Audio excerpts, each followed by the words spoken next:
से सुश्री सयोनी घोष जी। धन्यवाद अध्यक्ष महोदय, आपने मुझे बोलने का मौका दिया। मैं अपनी पार्टी की भी आभारी हूँ for this opportunity. Madam, supplementary demand for grants is a constitutional pre-arrangement, and I agree that it should definitely not be objected. But it also raises the question as to why does the government need further allocation when it has not been able to spend what it already has. In financial year 24, government's final consumption expenditure was 14%, but it decreased to 4.4% in financial year 25 second quarter. This means that the government has spent much less this year as compared to last year. In the first quarter of 24-25, government spending was 4.15 lakh crore, and many cited model code of conduct a reason for spending less. But in the second quarter, it further decreased to 4.1 lakh crore. Madam, to my simple understanding, this grant is being demanded from the exchequer, but this is the money which is collected from the people, and it is meant to be spent for the people. Since Professor Shogata Rai has already spoken about the technical aspect, today I choose to speak on what this government has delivered to the people of this country, the utilization of resources in departments it's seeking additional grants for, and also its complex relationship with the state of West Bengal. Sir, इनके bulldozer के चलते madam Bharat के लोग सवाल पूछना भूल गए, और भारत की जनता आजकल इतनी भूखी है कि खाने को धोखा भी खा लेती है।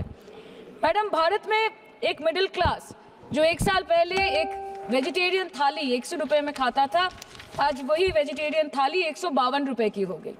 टमाटर की कीमत 247% बढ़ गई, आलू की कीमत 180%, लहसुन 128% और तेल, नमक, आटा, मैदा 18%।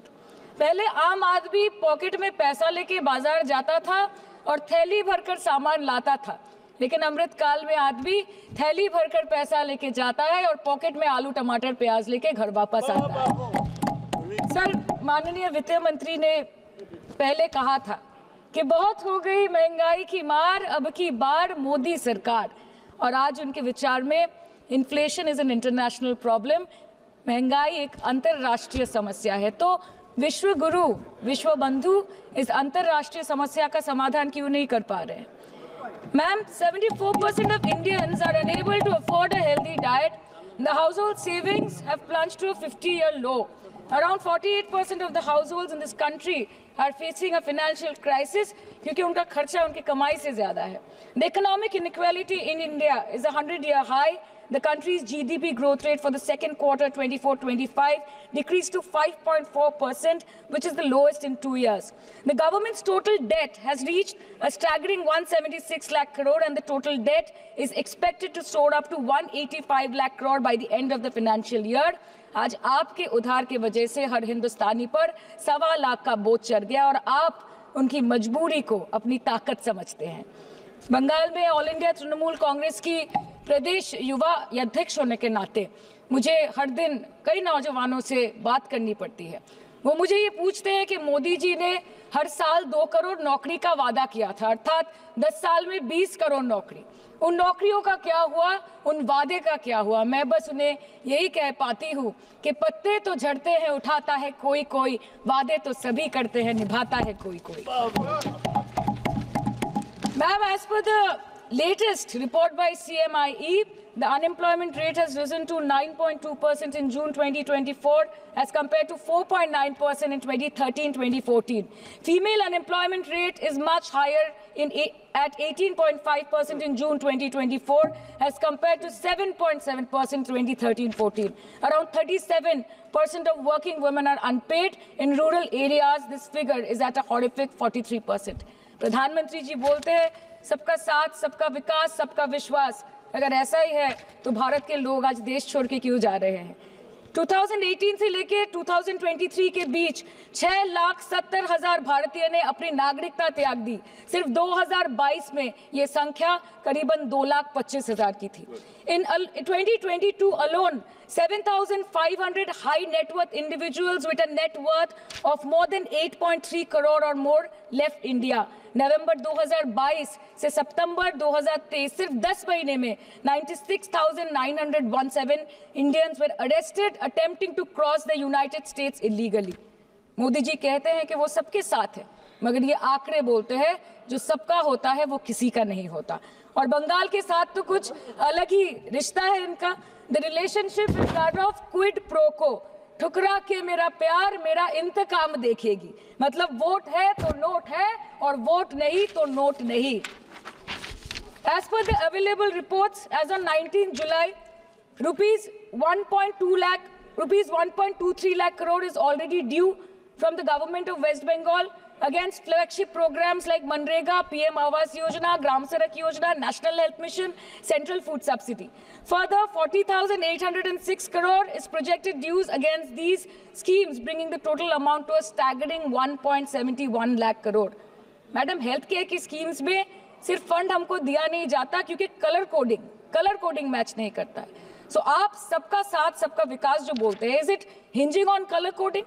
आपको रंग पसंद नहीं तो आप बंगाल के लोगों को पैसा नहीं दोगे और फिर आप आके बोलते हो कि हम बंगाल में जीत क्यों नहीं पाते।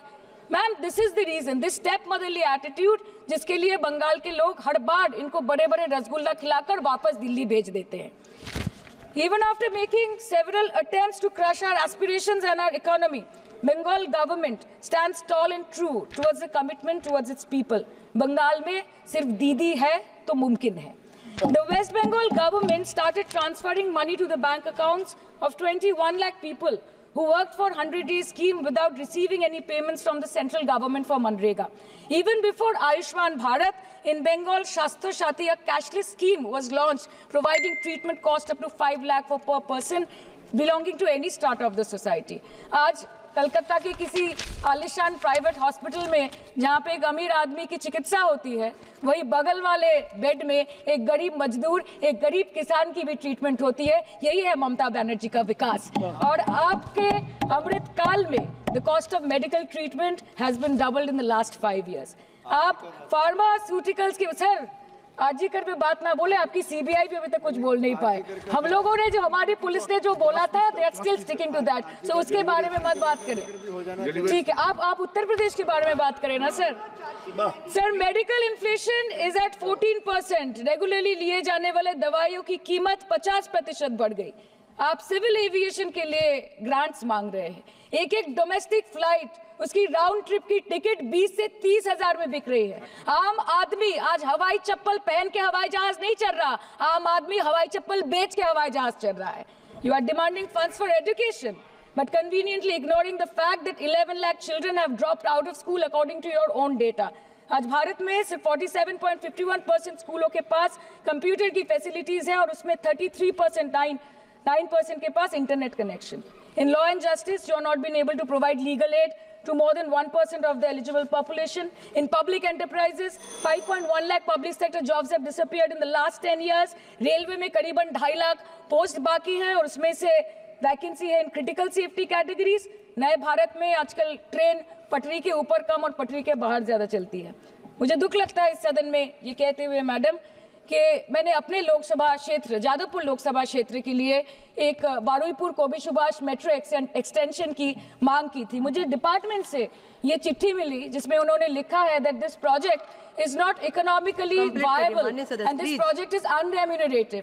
तो आपको अगर सब जगह से पैसा चाहिए तो मुझे ये बात समझ में नहीं आती कि लोग खुद के लिए आपको वोट देते हैं कि आपके फायदे के लिए वोट देते हैं। मैं आपको इतना ही बोलना चाहती हूँ, दिस वाज द रीजन अपने प्रॉफिट के लिए आज इन्होंने सीनियर सिटीजन का कंसेशन भी बंद कर दिया और सीना ठोक के ये बोलते हैं कि 2022-23 अर्थ वर्ष में हमने 15 करोड़ वरिष्ठ नागरिक से 2242 करोड़ कमाए।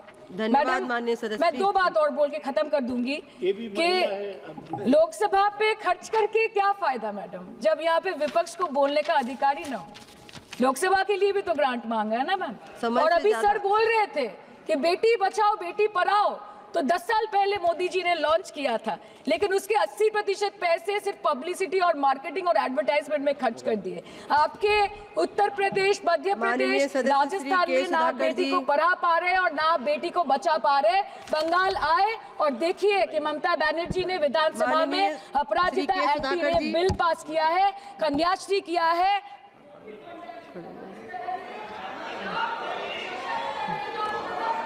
Thank you, madam. Thank you for watching. अगर ये वीडियो अच्छा लगे तो ज़रूर चैनल को सब्सक्राइब कर दीजिए। जय हिंद, वंदे मातरम।